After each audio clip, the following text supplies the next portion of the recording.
그런데 그는 아버지의 끝이 아름답지 않음으로 말미암아 똑같이 비참하게 죽음을 맞이하게 되더라고 하는 사실입니다.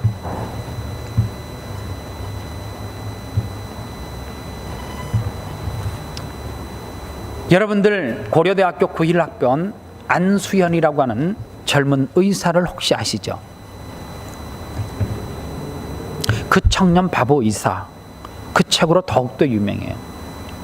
우리는 사실 의사하면 대단하다고 생각을 해요. 그렇죠? 여기 의사 되고 싶은 분 계시죠? 제가 정말 이런 의사 만나보고 싶어요. 감기를 한 방에 고칠 수 있는 의사. 의사들 참 기분 나빠, 그죠? 감기도 못 고치는 주제에 왜 그렇게 거드러움을 피우는지 기분 나빠요. 뭐 말하려고 그러면 내가 고객이잖아요. 마치 밀어내듯이 가라고 이야기하는 것처럼 들려요. 뭐 예, 됐습니다. 예, 됐고요. 그거 하시면 돼요. 예, 다음 손님. 화나잖아요. 내가 가만히 생각해 봤어요. 전 세계적으로 감기를 한 방에 고치는 의사는 한 명도 없어요. 감기 걸려봤죠? 그래서 호주에 오래 사는 젊은 애들은 보니까 감기 걸리면 아플 만큼 아파야지 된다라고 생각을 하고 병원에 안 가는 애들이 많더라고요. 저 약 되게 좋아하거든요.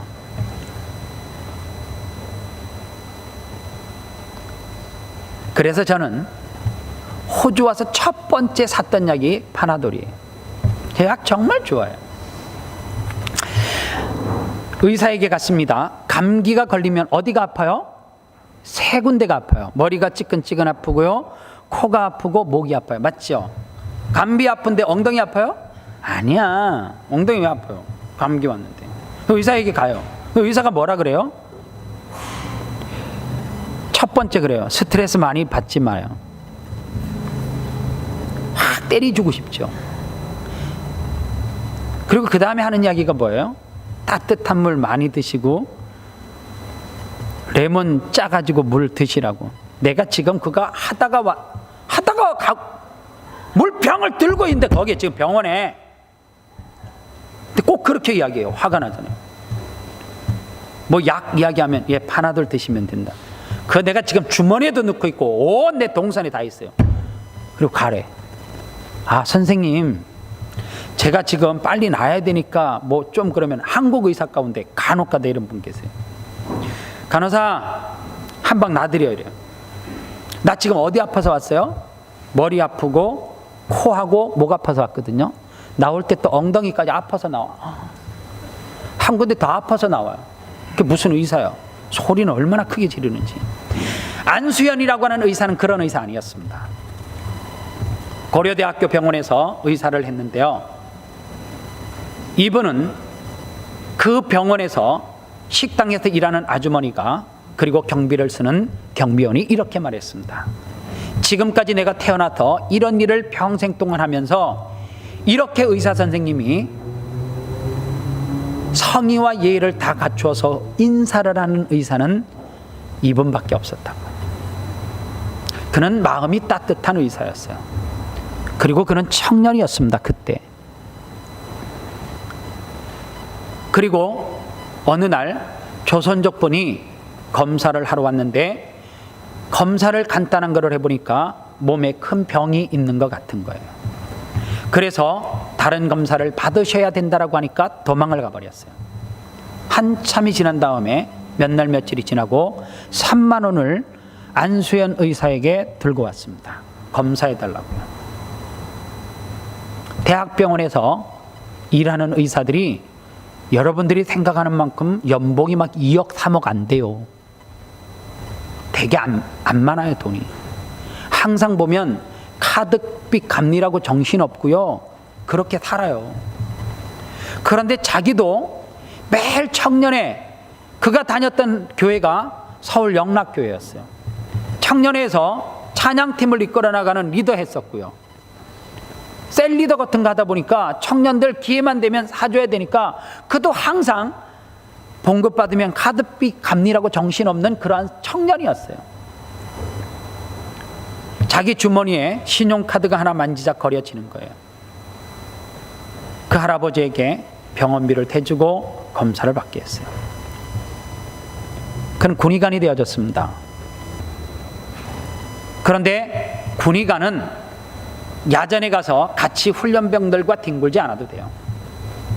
그런데 훈련하는 이 훈련병들이 이 군인들이 너무너무 고생하니까 같이 그들과 행동을 같이 하다가 유행성 출혈열로 2006년도 고대병원에서 사망을 해요.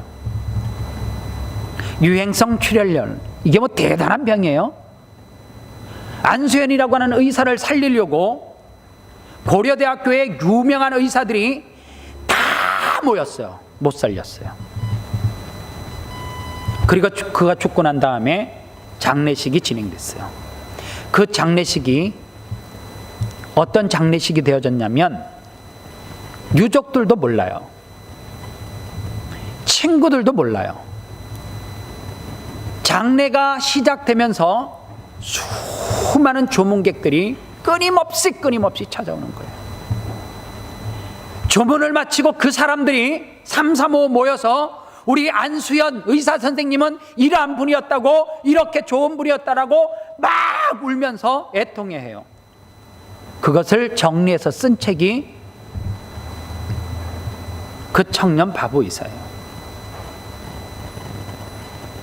그 장례식에 참석했던 분들이 하나같이 다 그렇게 이야기했어요.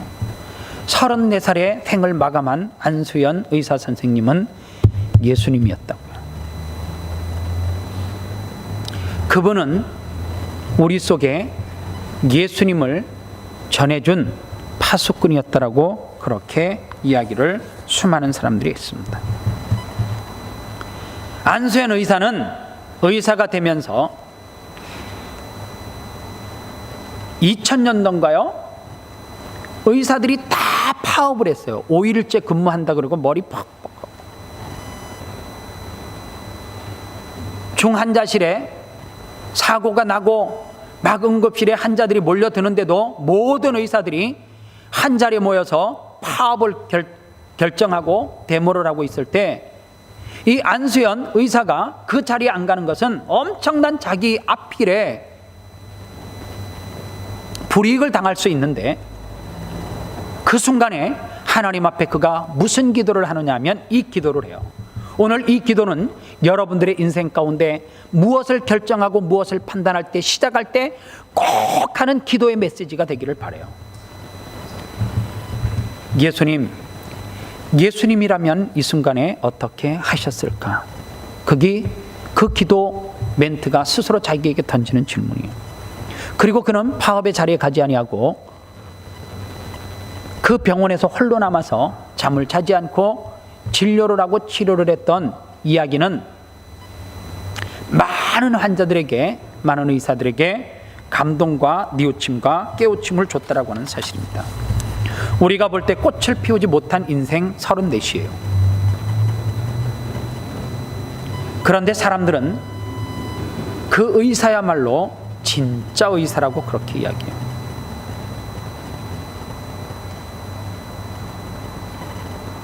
오늘 저와 여러분들이 어떻게 돈을 잘 벌고, 어떻게 하면 성공하고, 어떻게 하면 자식 좋은 대학교 보내고, 어떻게 하면 내 자녀 좋은 데 시집 장가 보내고, 어떻게 하면 내 노후를 잘 준비하고 계획을 세울까? 매 순간 하나님이라면 내 자녀 어떻게 하셨을까?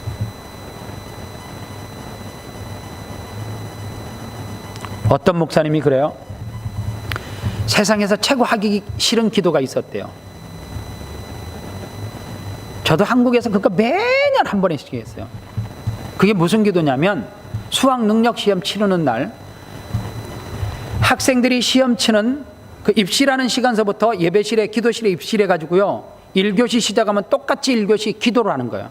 1교시 마칠 때 되면 15분 쉬는 시간 가져요. 그때 간식 먹어, 이제 주스 마시고.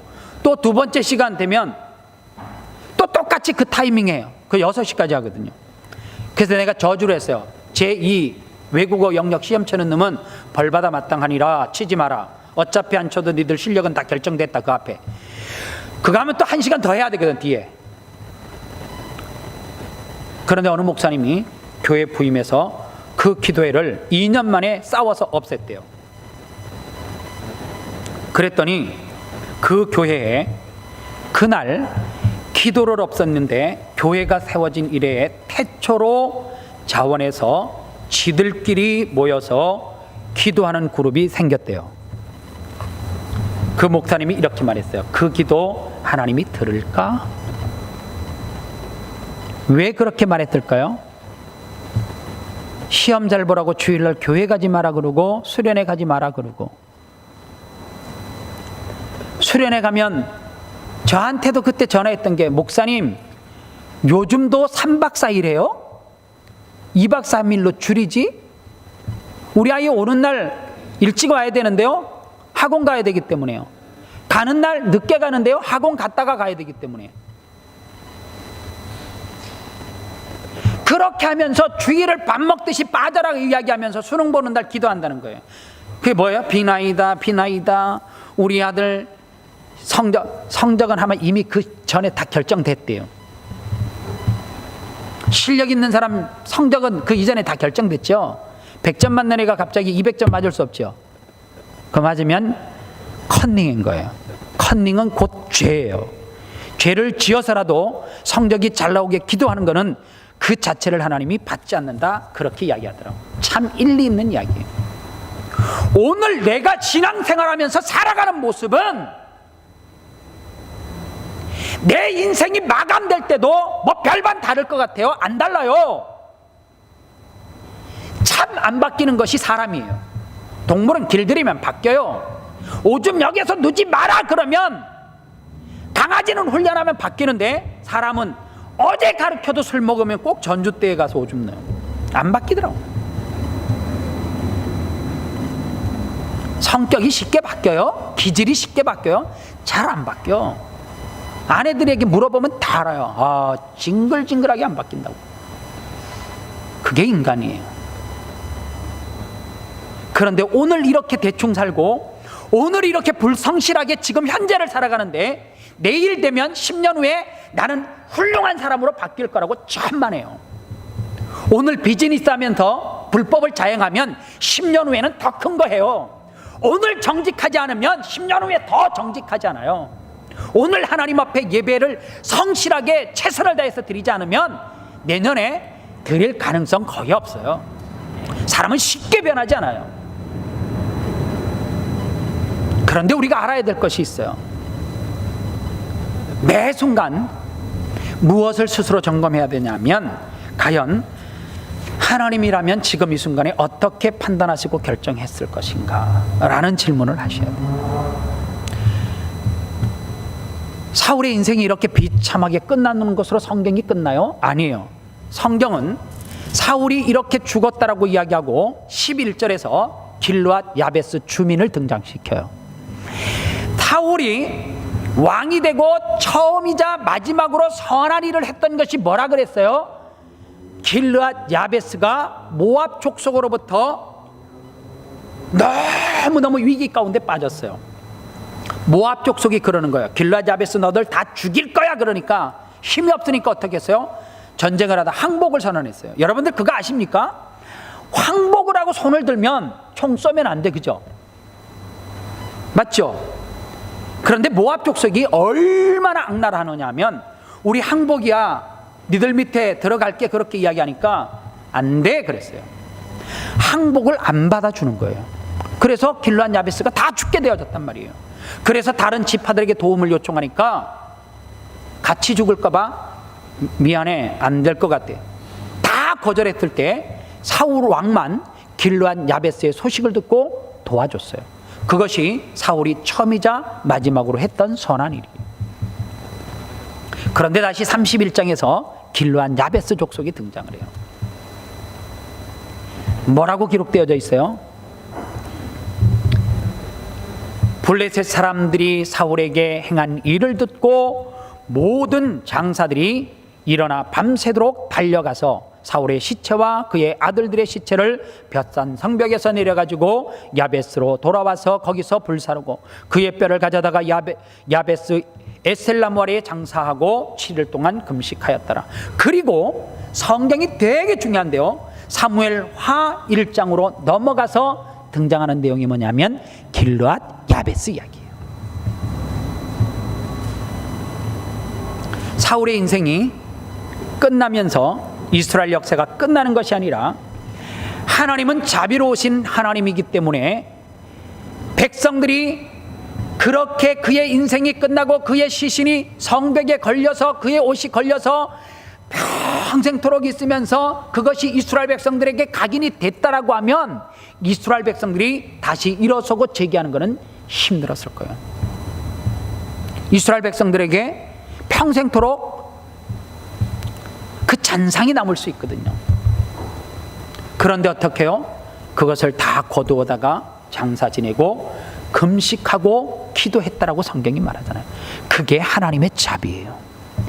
이스라엘 백성들의 역사는 사울로서 끝나는 것이 아니라 길르앗 야베스로 통하여서 또다시 하나님께서 그들에게 무엇을 주고요? 희망을 던져주고, 그리고 또다시 그들이 일어설 수 있도록 도왔다라고 하는 사실입니다. 말씀을 맺어야 돼요.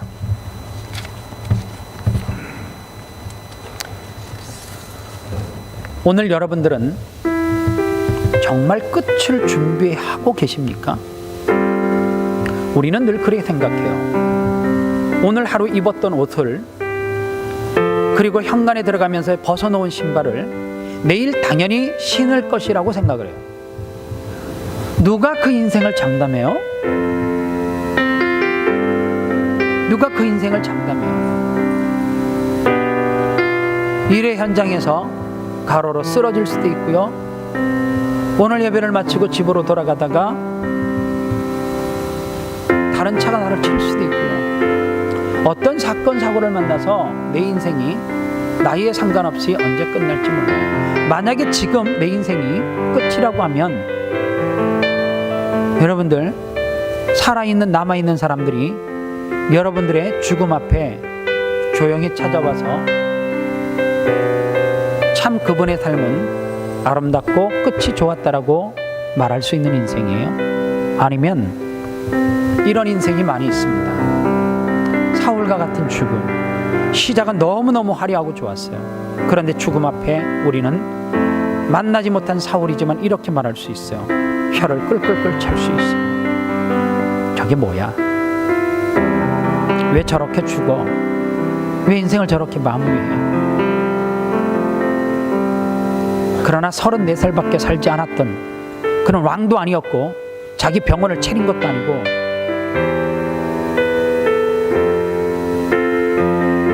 대학병원에서 수많은 의사 가운데 한 사람이었던 안수연 젊은 의사는 수많은 사람들에게 감동을 줬고 2006년에 죽었던 그의 삶이지만 어느 목사가 그의 책을 또다시 보고 설교 시간에 그의 이름 석자를 이야기하고 그 사람을 닮으라고 이야기하고 있어요. 앞으로 10년, 20년이 지나도 어떤 목사가 그 청년 바보 의사라고 하는 책을 보든지 아니면 유튜브나 이런 영상에서 그 소식을 듣고 또 다른 목사가 또 다른 성도들을 향해서 그의 이름을 이야기하고 그의 삶을 담자라고 또 메시지를 전할 수도 있어요.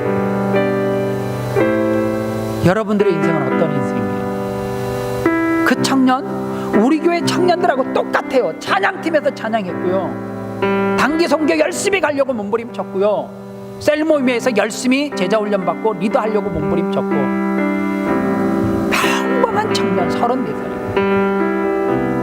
뭐 대단한 걸 뭐를 가져서가 아니에요. 똑같이 우리처럼 이번 달 간신히 살았네, 다음 달 어떻게 살지, 다음 달을 걱정하는 직장인과 똑같은 사람이에요. 그런데 그의 죽음 앞에 사람들은 한없이 눈물을 펑펑 쏟아요. 가슴 아파요. 멋진 삶이라고 이야기해요. 예수의 흔적이 있다라고 이야기해요. 오늘 이 시간 기도하겠습니다. 한 2분만 기도하겠는데요, 스스로에게 던져보십시오. 나는 오늘 내가 삶을 마감하면 사람들이 내 죽음 앞에 꼭 찾아와서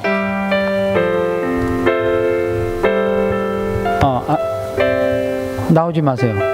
죄송합니다. 네, 들어가셔도 돼요. 찬양팀, sorry. 뭐라고 이야기할지 한번 돌아보시기 바랍니다. 내 욕심 이제 좀 내려놓으시고요. 하나님이라면 이 순간에 어떻게 결정하시고 판단하실 것인가를 스스로 물어보시기 바랍니다. 기도하겠습니다. 하나님 감사합니다. 우리 사랑하는 성도들이 오늘 이